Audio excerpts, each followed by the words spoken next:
Niadtong August 4, 1990, niatake ang nasod nga Iraq sa Kuwait sa pangulo sa Iraqi dictator nga si Saddam Hussein. Ang ilang pag-atake kay niresulta sa pagsakop sa Iraq sa nasod nga Kuwait nga naghatag og dakong kagubot sa Middle East.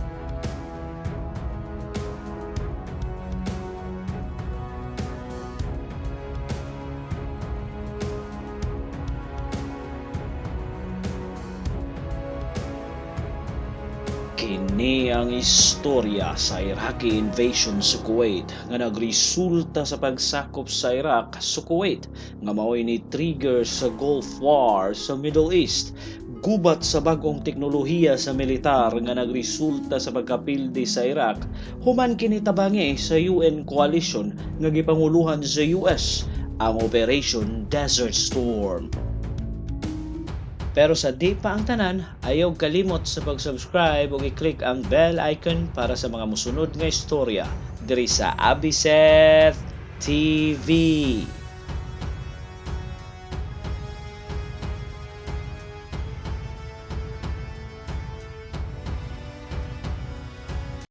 Sa dihang mibuto ang gubat sa Iraq ug Iran niadtong 1980, ang nasod nga Kuwait ay nagpabiling neutral pero niadtong 1982 gisuportahan sa Kuwait ang Iraq kauban ang ubang mga Arab states sa Persian Gulf para mapugngan ang Iranian Revolutionary Government nga padak-on ang kagubot sa rehiyon. Sa mga tuig nga 1982 hangtod 1983, nagpahuwam og dagko kaayong kwarta ang Kuwait sa Iraq nga hinungdan sa pagkasuko sa Iran sa Kuwait. Tungod sa ilang large-scale economic assistance sa Iraq, maong permi nga takihon sa Iran ang mga oil tankers sa Kuwait para maundang ang ilahang suporta sa Iraq.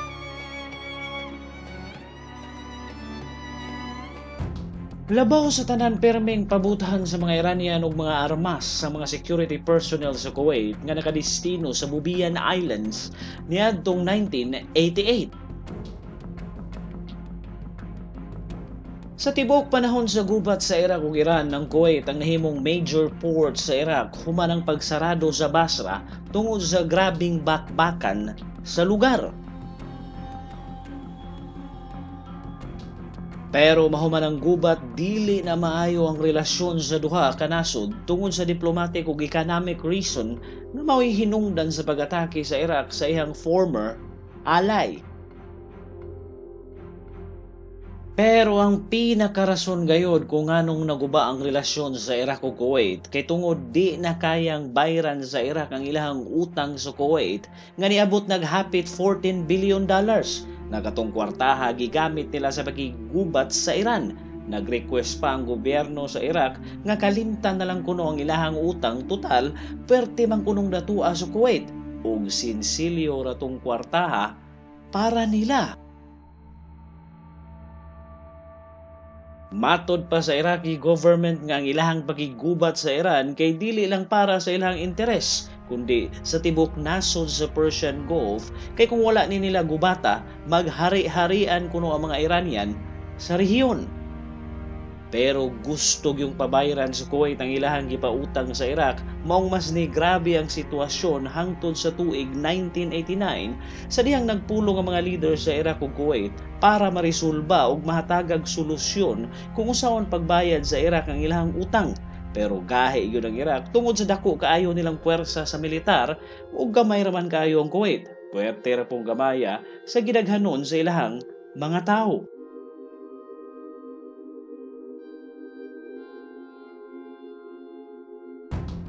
Niadtong tuig 1988, ang Iraqi oil minister nga si Issam al-Chalabi ay naghatag og proposal nga us-usan ang kuta sa produksyon sa crude oil sa OPEC para mahuman ang 1980s oil glut. Matod pa ni Chalabi nga basta mutaas ang presyo sa krudo, mutaas po ang revenue sa Iraq nga mahimong solusyon nila para makabayad sa ilahang utang nga miabot nag $60 billion. Pero why pakialam ang mga Kuwaiti og dili concern sa Kuwait ang presyo sa krudo ug niadtong 1989 nag-request pa kini sa OPEC nga i-increase ang total oil production sa 50% nga 1.35 million barrels kada adlaw sa tibok panahon sa dekada 80. Ang produksyon sa krudo sa Kuwait kay mitaas pa sa mandatory quota sa OPEC nga nahimong rason sa di pagtaas sa presyo sa krudo sa world market. Mas naguba pa ang relasyon sa duha ka nasod sa dihang gipasanginlan sa Iraq ang Kuwait nga nag-slant drilling kini palabang sa border sa Iraq sa Rumaila Field. Pero ang dispute sa Iraq ug Kuwait sa Rumaila Field kini adtong 1960s pa. Human nihatag og deklarasyon ang Arab League sa border sa Iraq 3 kilometers sa norte sa southern tip sa Rumaila Field. Matod pa sa Iraq mokabat sa 2.4 billion ang danyo sa krudo nga gikawat sa Kuwait sa ilang pag-island drilling sa Rumaila Field ug nagdemand kinig kompensasyon sa ilang nawalang kita. Pero gidismiss ra kini sa Kuwait ug matod pa nila nga palusot ra to sa mga Iraqi para dili makabayan sa ilang utang ug bakaha para naa sila'y justification kung moatake sila sa Kuwait. Sa misunod nga tuig niadtong 1990 nagsugod og padala og mga sundao ang Iraq sa ilang border sa Kuwait. Sa pagdagan sa adlaw nagkadaghan kini nga di na madinay sa tanan nga nangandam na ang Iraq para moatake sa Kuwait.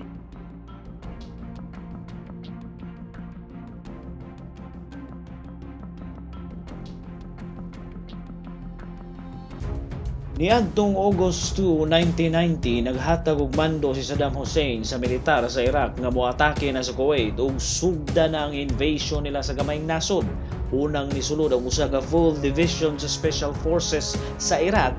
Ang mga commandos gideploy sa Kuwait sakay ang mga helicopters ug mga military attack boats padung sa Kuwait City.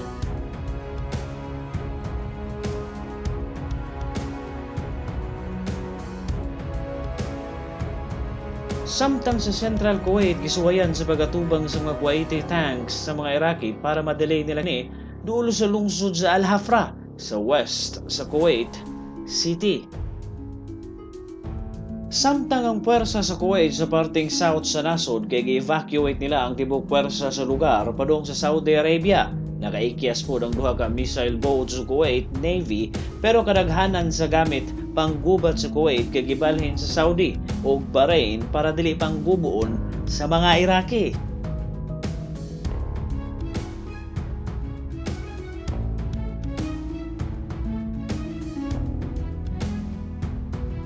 Unya ang emir sa Kuwait kiniikyas dayon padung sa disyerto sa Saudi Arabia samtang ang iyang igsuong lalaki nagpabilin sa Kuwait City pero gipusil kini sa mga Iraqi invading forces tungod kay gisuwayan sa igsuon sa emir nga depensahan ang Dasman Palace nga kung asa giligsan sa Iraqi tank ang iyahang patayng lawas. Sulod lamang sa usa ka adlaw na kontrol dayon sa Iraq ang tibuok Kuwait, naay gamayng resistance pero kontrolado na ni Saddam ang tibuok nasod.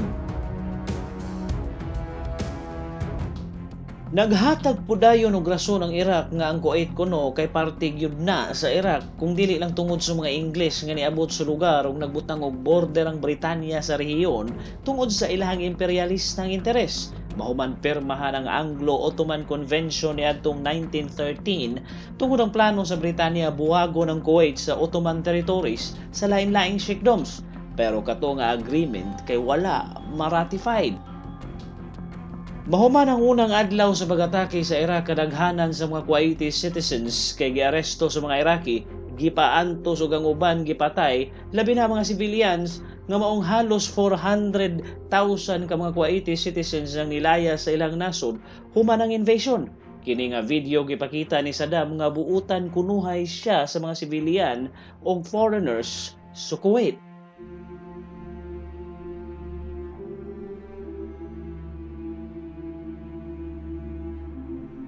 Gikondena pod dayon sa tanang major powers sa kalibutan ang invasion ni Saddam sa Kuwait hasta ang mga kaalyadong nasod sa Iraq. sama sa India ug France. Gikundi na ang gihimong pag-atake sa Iraq sa Kuwait.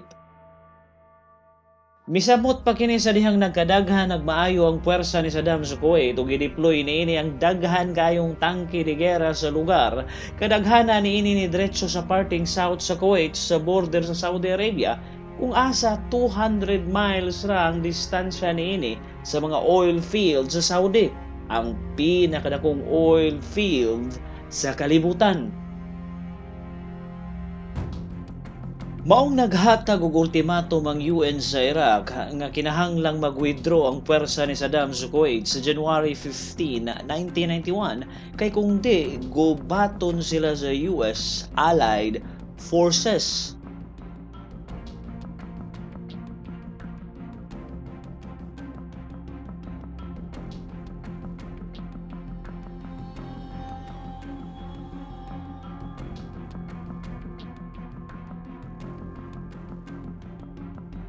Maong hapit mokabat sa 200,000 troops sa combined US ug British forces ang mingabot sa Saudi Arabia para sa pagpangandam sa umaabot nga gubat sa lugar.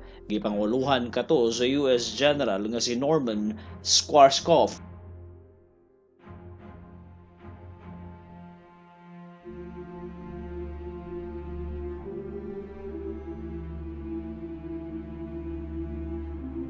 Gipadala po dayon sa US ang ilahang unom ka aircraft carriers sa Gulf ug pila ka libo ka mga advance nga mga kagamitan para panggubat ang niabot sa Saudi Arabia. Naghatag po og warning ang US ni Saddam nga basta gamito niini ang ilahang chemical weapons sa gubat kay ilaha kining tagakan og nuclear bomb ang Iraq hangtod mawala kini sa mapa.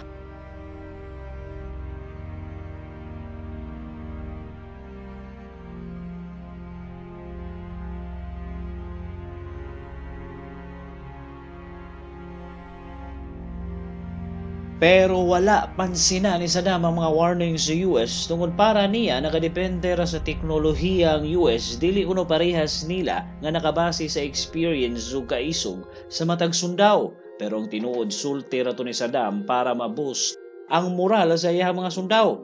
Kay kahibaw siya mismo nga wa gyud siya igong kusog nga tubangon ang gamhanan kayong pwersa sa US. Niadtong January 15, 1991, alas 12 sa kadlaw, ni-expire ang ultimatum sa UN. Pero wala katupansina ni Saddam, pero tanang tao sa kalibutan kay nakatutok sa world media. Kay bisan unsang orasa magsugod na ang Gulf War sa Middle East. Niadtong January 17, 1991, duha ka adlaw milabay gikan sa adlaw sa ultimatum, pila ka gatos ka fighter planes ang milupad gikan sa Saudi Arabia ug sa mga aircraft carriers nga nakatambay sa Persian Gulf padung sa ilang target. Atong adlaw nagsugod na ang Operation Desert Storm. Unang giatake sa US ang kapital sa Iraq ang Baghdad nga murag naay fireworks display ang panghitabo sa mga anti-aircraft guns sa mga Iraqi forces nga nidipinsa sa padung nga US Air Force sa syudad.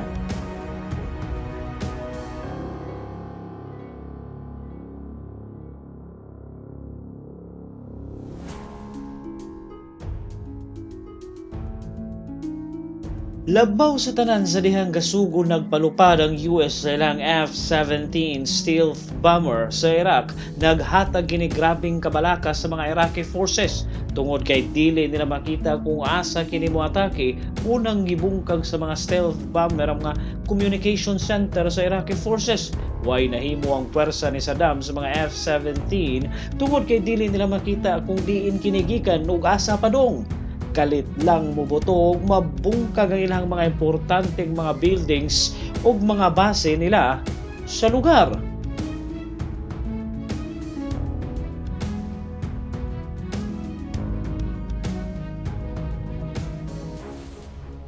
Mas ni grabe pa ang sitwasyon sa Iraq sa dihang naigo ang power station sa syudad sa Baghdad nga niresulta sa pagpaong sa suga sa tibuok syudad.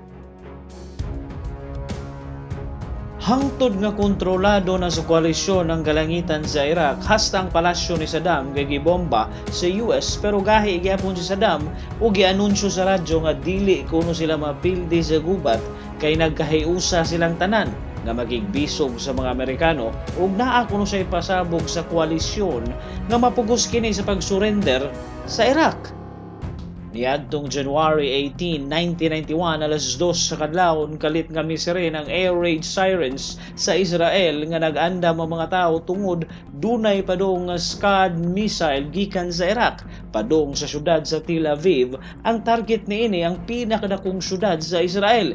Pila ka minuto ang milabay na igo sa missile sa syudad ug ang usa ka factory nga duol sa mga residential area. Nikalat dayon sa world media nga giatake sa Iraq ang Israel tungod gusto ni Saddam nga moapil sa gubat ang Israel. Ug kung moapil kini, moatras po ng mga Arab countries sama sa Egypt, Syria ug Saudi Arabia sa koalisyon sa US tungod kay di man magkasinabot ang mga Hudyo ug Arabo nga mao'y hinungdan nga mahugno ang koalisyon kontra sa Iraq.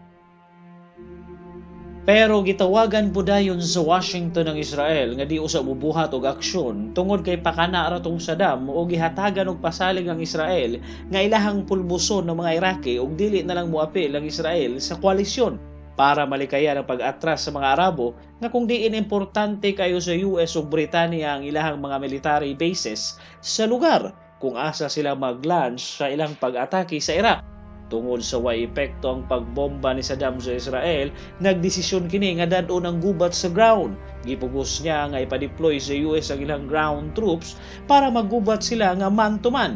Maong nagsugo dayon sa paglabang sa border sa Saudi ang mga tangke ni Saddam o gisakop ang syudad sa Qafti, Saudi Arabia. Maong napugos nga makipagbatok ang ground troops sa US kauban ang puwersa sa Qatar o gikuha nilang balik ang syudad. Mga 20 kasundao dayon sa US Marines ang namatay sa koalisyon sa unang kumprontasyon sa duha ka puwersa sa yuta. Pero waon dangi sa US ang Iraq sa ilahang air raids hangtod nga gimando ni Saddam nga sunugon ang tanang oil fields sa Kuwait na nahimong murag impyerno ang Kuwait tungod sa pagsunog ni Saddam sa lugar. Tungod ato nag-launch og full attack ang koalisyon sa parteng south sa border sa Kuwait, halos 40,000 kasundao sa combined Syrian, Egyptian ug Saudi ang miatake sa lugar. Samtang sa parteng west sa border ang tibok puwersa sa US nga naa sa 300,000 troops ug 1,500 tanks ug pila ka libo ka military vehicles kauban ang puwersa sa Britanya.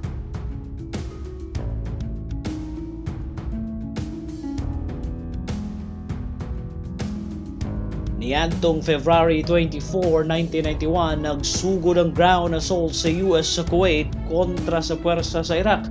Unang nisulod sa border sa Kuwait ang US Marines, pero sa dihang nisulod na sila sa lugar, wala sila nasugatang puwersa ni Saddam. Naaman pero layo pa ni surrender na kini, pero padayon lang sa pag-advance ng US sa lugar.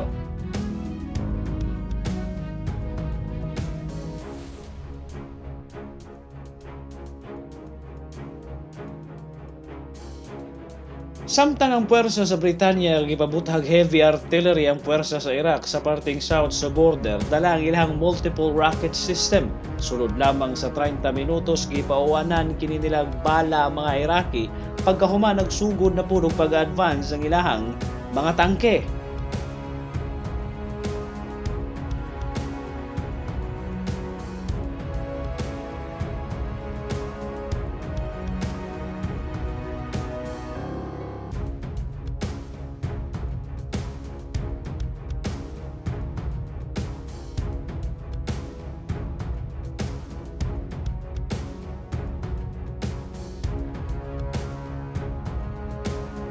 Pero naghatag og order si Saddam sa iyang puwersa nga nag-counter-attack. Mao usa ka dakong tank battle ang nahitabo sa lugar, pero sunod lamang sa pila ka minuto gipulbos sa US ang tangke sa Iraq.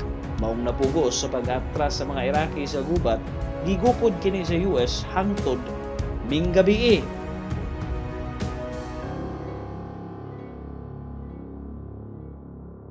Mahuman ang 36 hours malampusong nasulod sa koalisyon ng Kuwait City nga giabandona na sa mga Iraqi forces. Malipayon kayo ang mga sibilyan sa syudad ug puno sa pasalamat sa koalisyon nga gawas no na sila ni Saddam.